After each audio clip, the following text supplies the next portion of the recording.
This reading is from Whispers from Eternity, Prayer Demands, written by Paramahansa Yogananda. Number 170. Teach me to drown in thy light and love. Teach me to drown in thy light and live. Live in love. It's not bad. I come to thee with the song of my smiles.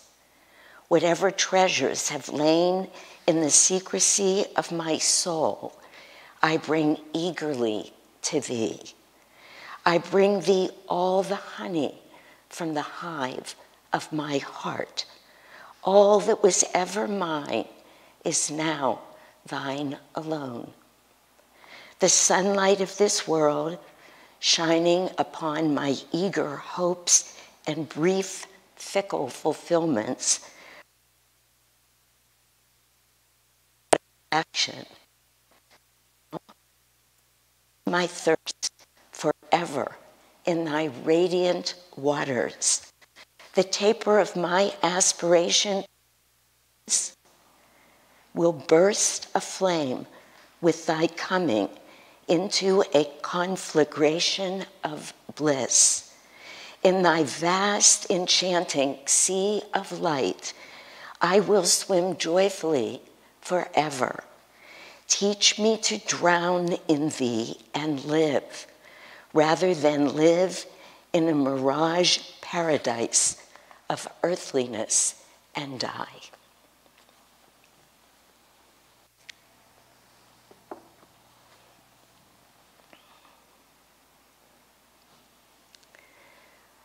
About 2 weeks ago now, I received a phone call from somebody I've known for many years, somebody who's been involved with this spiritual community of Ananda, but who was, and was born and raised Catholic, and Catholicism. Really loved Jesus. Excuse me for 1 minute. Is this sound coming? Okay, I can't hear, but I'm just going to just keep talking. I read through the whispers knowing the sound was coming, and I thought I heard it again. So this man called and asked if he could speak with me. Again, he's come off and on to Ananda, loves Jesus, loves holding his rosary beads. And even, in fact, he told me was in a relationship with somebody who was of a Christian faith, some Christian faith, and attended that church. And this person who I know, I feel deeply loving God. I have always felt that. A genuine love for God, and I guess not surprising that he could find God wherever he went. But what started happening recently is that his family, who are Catholic, his partner started coming to him in a way that was very unpleasant, and telling him how he was doing wrong by experiencing any of the other paths, depending on who was speaking to him, and particularly by coming to Ananda.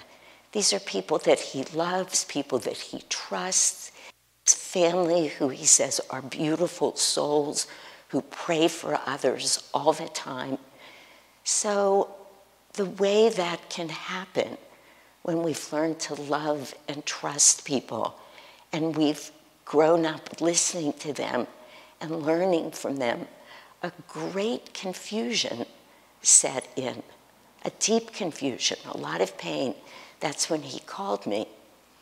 Now, I've had many people speak to me over the years about coming to Ananda from either a Jewish background or a Christian background, with this question, am I betraying either my religion, when it's Judaism, or Christ, when it's a part of the Christian faith? And I've always found ways to talk with these people. But for some reason, this man's genuine confusion, right alongside his genuine love of God, and he said to me, even as I'm feeling this deep pain, this confusion, this angst, miracles are continuing to happen in my life. There's beauty, and he shared some stories that happened in the past week. And it was very clear to me, and I was able to share with him that so many souls who they're genuine in their desire to know God, in their effort to know God, but if they've not had an experience of God, if they're sharing with us what they've learned through their own practice, through books, through their own ministers, rabbis, whoever, priests, it's lacking.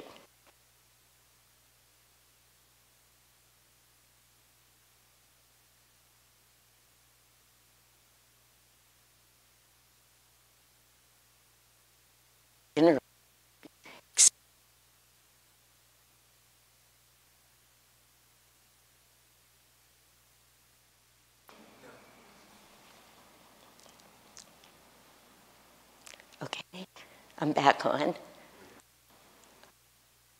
Something akin to being translated. Stop.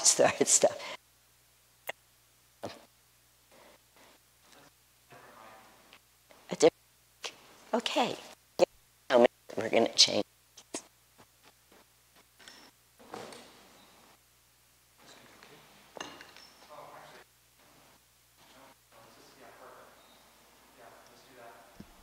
Okay, am I on again?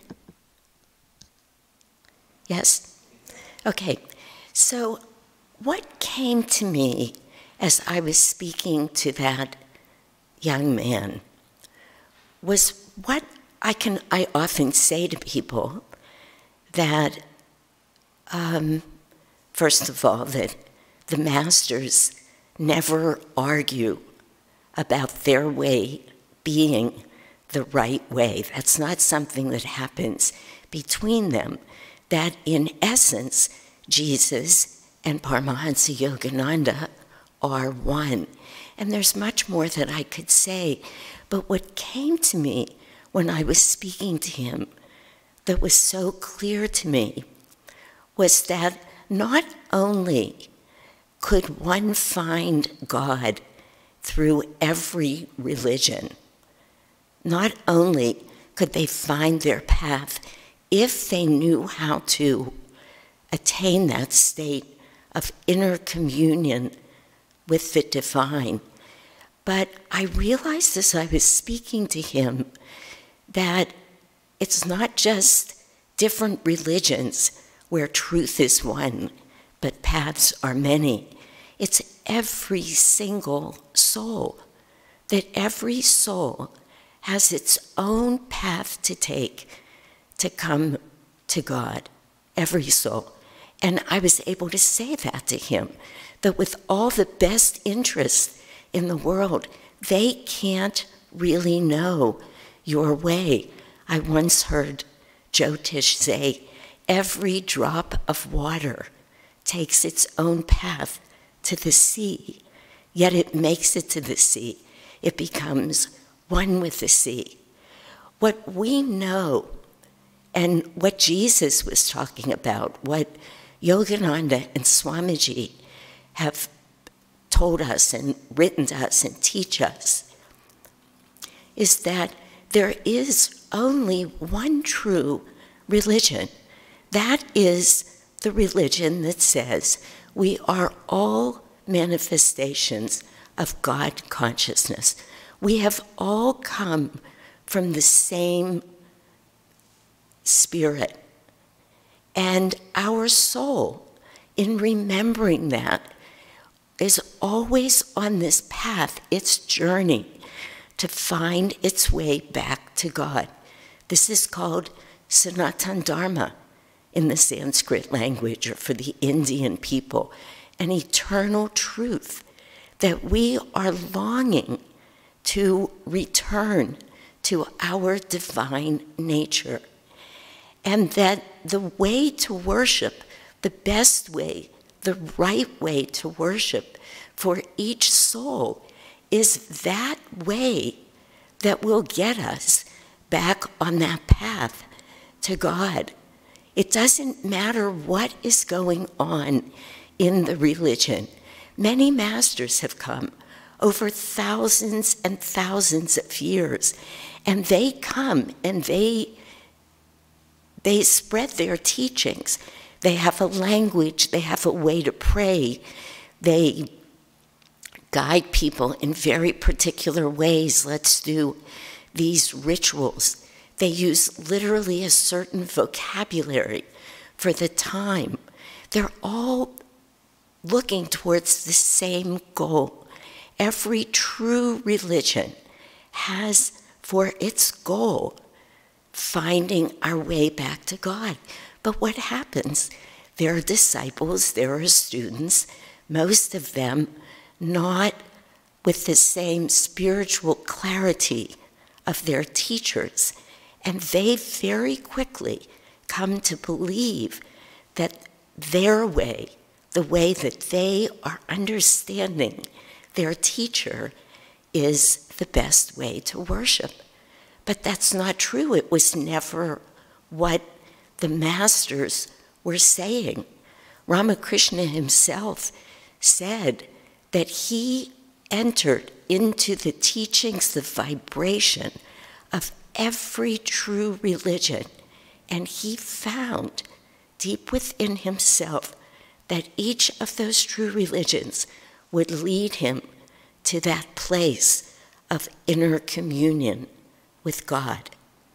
Every true religion, but we get lost. So when I was saying to this young man, I hadn't yet read the reading, every soul has its own path, and we have to discover that, and why you can still be experiencing what we call miracles. There's really no such thing as a miracle.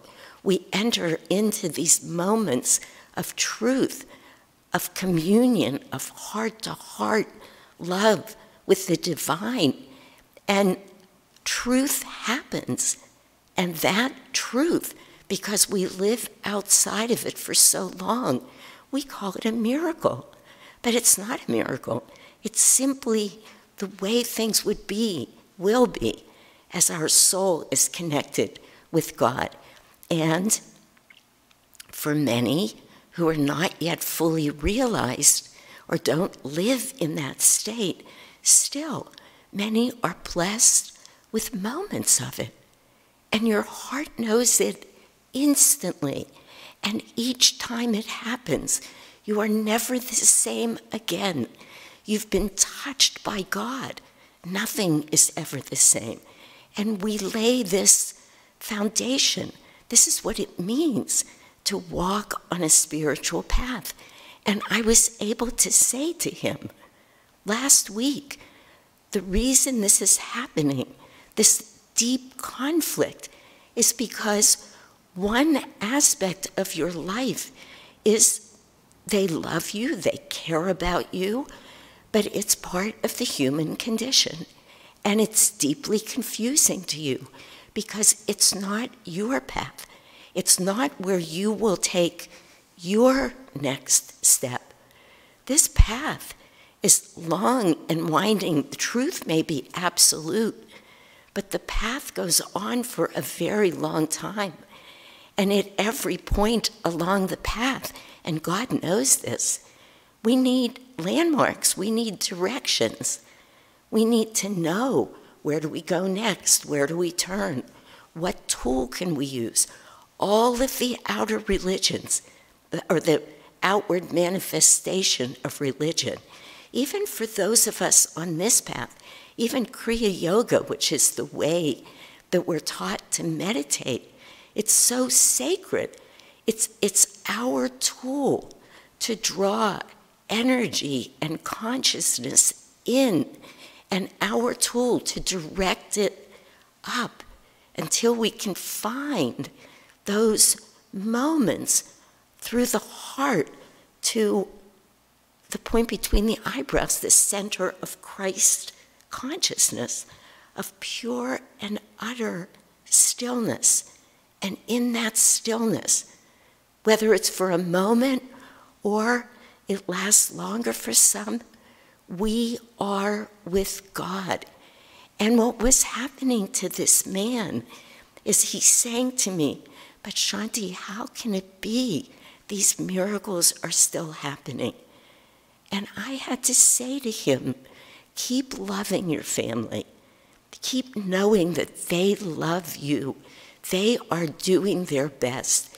But those moments that you call sublime, that is God himself speaking to your soul. When your heart bursts open with that love and you tell me spontaneously you are crying with joy, trust that. Don't trust the hours where these beautiful souls are lecturing to you and you keep saying, it feels horrible, I feel contracted. You yourself are telling me what you know, what Patanjali told us in the Niyamas, which I said to him, you yourself have studied. Truth always makes us feel better. Truth is a divine state. We know when we're there. Listen to that. And I said to him something that Swami Kriyananda has told us about, because he's so confused, and it is confusing. The woman of Samaria was genuine. Where should I go to find God? What's the best place? And Jesus says to her unequivocally, he said to her, the time will come where you will see. It's not where you go in an outward way. It's how do we find our way in. God is within. And that's what he was saying to her very clearly. And I said to this man, let me just see where I was, because I said, you know when you're feeling truth and God, they're one. Go there. Oh, I know what I was about to say. Swami Kriyananda tells us, it's very hard to know sometimes. That's what he was saying to me. With all my heart and soul, I want to know, and I can't. And I said to him, take a little step in each direction. Maybe go to the Catholic Church one week, here the next, some Christian church. God is everywhere. Just go there and then listen. Listen with your heart. I was so moved by this reading yesterday, and also so grateful that we've had these extraordinary teachers in our life to explain it. Because what does the phrase in spirit and in truth, what does that mean? Really, would I have been able to know what that meant? I want to come back to that. But I want to share a story about a man whose name many of you know of him. We've spoken about him often here, a Christian missionary whose name is Frank Laubach. He's died now some years ago. But his son, well, even before his son, in 1937, somebody else published letters that he had written while he was in the Philippines. He had gone to the Philippines as a missionary to teach a certain group of people there. I think they're called Maranels. I think that's the name, but it's close if that's not it. About Christ, about the only way there was to find God. And things didn't go so well for him at the beginning. He didn't speak the language, they didn't understand him, he didn't understand them. And he was feeling really deeply depressed. He wrote to his son, he said, all I'm getting is their indifference. And that word, when I read it last night, really resonated because Yogananda says to us all the time, God doesn't mind our mistakes, he doesn't mind our failures. What he minds is our indifference. So for Frank Lombard, who was a sincere devotee of Jesus, that indifference was nearly intolerable.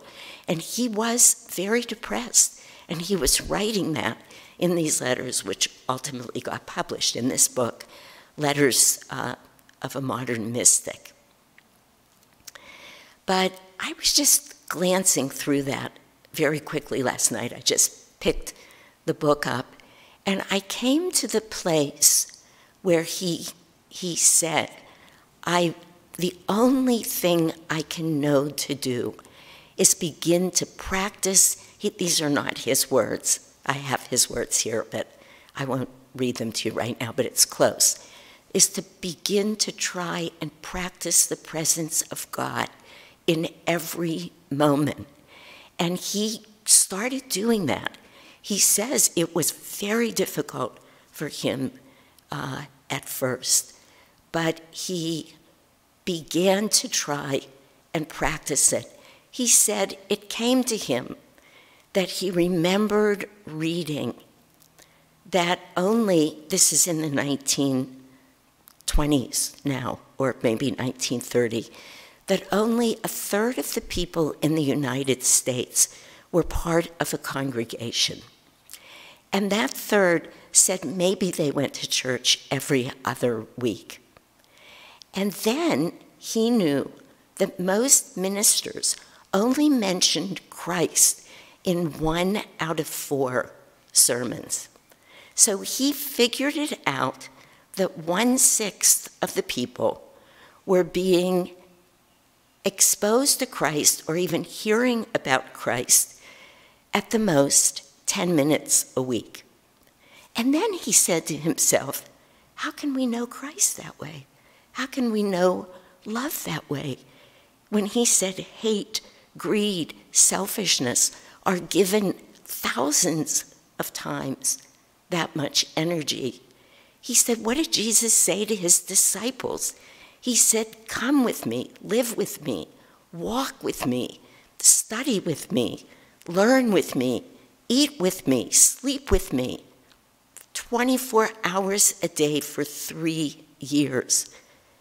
He said, that's a lot of minutes and a lot of hours to know Christ. So he started doing that. And then, and I'm going to just grab these notes for a moment.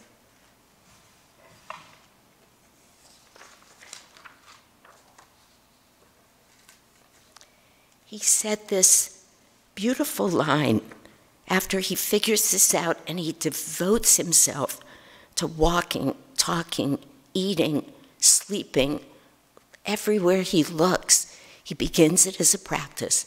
He talks about the challenge of staying within, of developing inner communion with God. But this is what he was doing, exactly what Jesus was saying to this woman, exactly what we've been taught.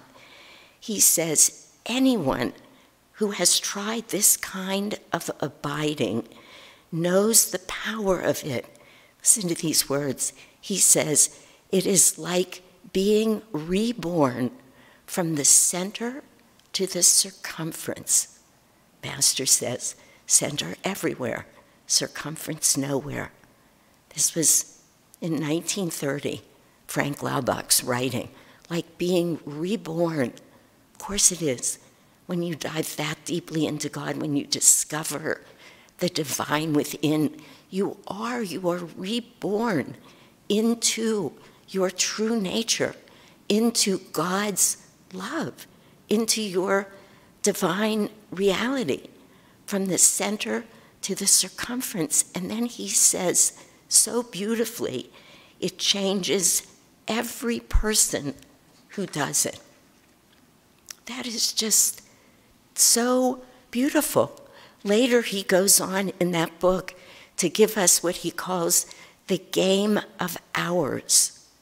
This is what made him decide his son to publish it. He wanted everybody to see this. He started off by trying to think of God 1 second out of every minute in 1 hour of a day.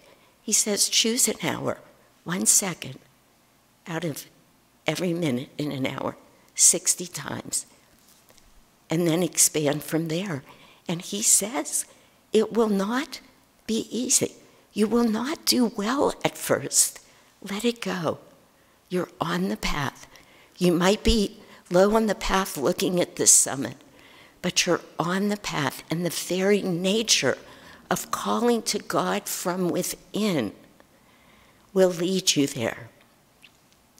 When Jesus said to this woman of Samaria, you will find that the only way to worship is in spirit and in truth, not where you go. Many people go to Jerusalem. They're not finding God. They're sightseeing. They're doing a million other things.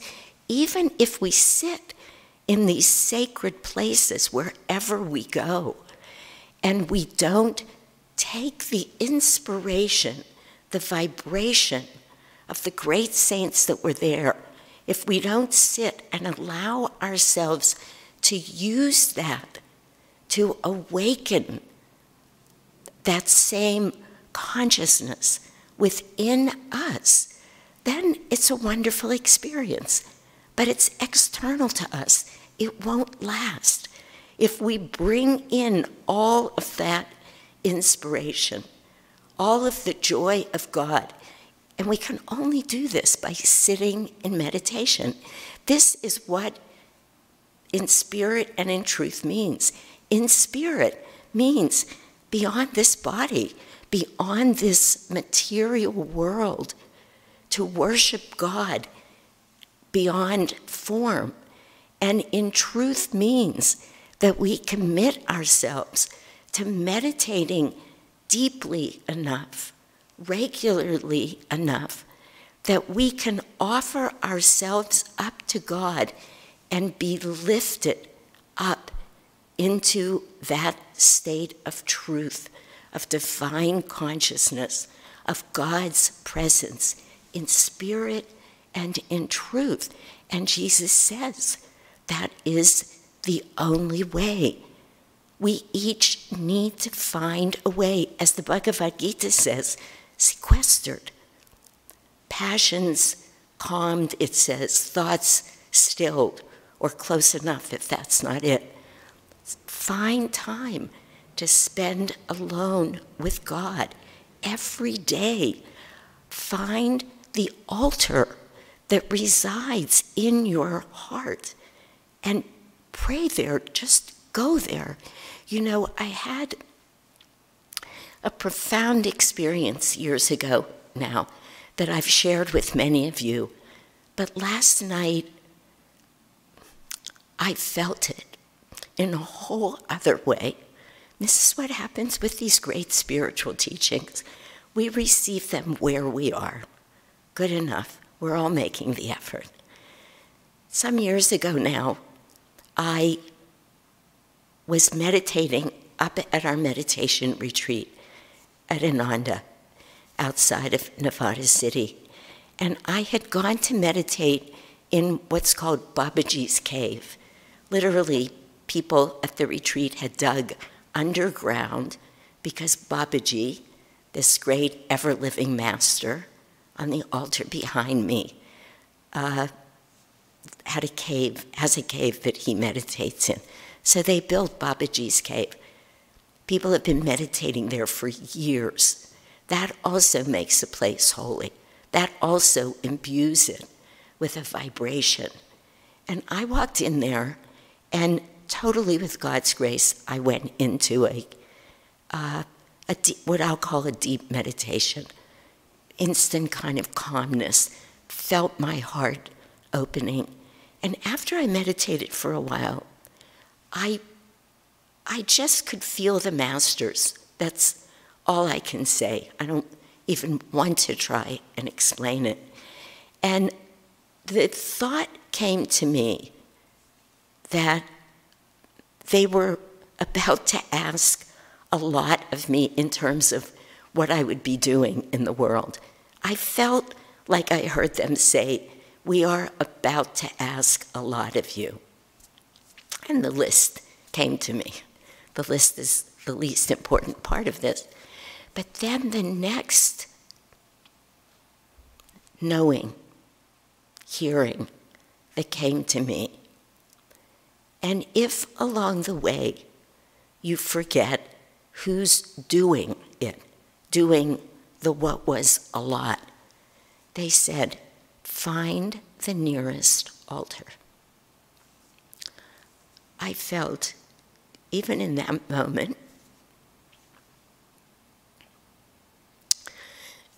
so much love and so much support and so much reassurance. Not just, you're not alone, just stay open, Shanti. We're doing this. We have it. Whenever you forget means whenever you get agitated, whenever you think you're doing, whenever you're feeling like, how am I ever going to get all this done? Find the nearest altar.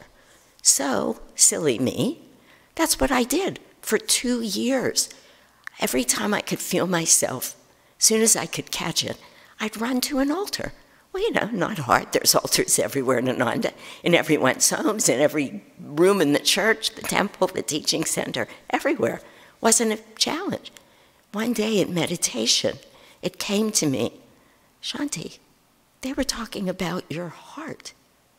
The nearest altar is the altar of your heart. When Jesus tells us that the first commandment is, how do we worship?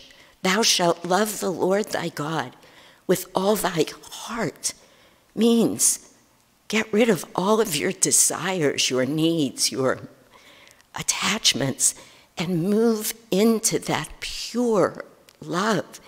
From there, you're connected to God, to that soul reality that doesn't just connect your soul to God consciousness, but connects your soul to every soul. With all thy mind, clear your mind of its thoughts. With all thy soul, find God in that transcendent place through the heart. And with all thy strength, it means do everything you can to draw that consciousness, that energy in, and offer it up into the infinite light. And if this all sounds as overwhelming as it could even sound to me, of course, to any of us who can do what these great saints do every moment of every day. Master says, better you should meditate for 5 minutes a day with deep devotion, with deep concentration, with that clarity of mind, than to sit there. I forget what his phrase is now, but I forget what Master's term, lackluster attention, lackluster. He said, do it for 5 minutes. Meditate for as long as you can feel joy and to stay alert and love God. And if you just have to keep sitting there and saying, I love you, God. I love you, God. And imagine that beautiful lotus of your heart chakra opening, because God is love. That is where this inner communion, as we just take this journey ultimately to that place of true, complete stillness. That's what breathlessness is, stillness. That's what self-realization is. That's our path. One step in in front of the other, one moment at a time. I love you, I love you, I love you, in spirit and in truth.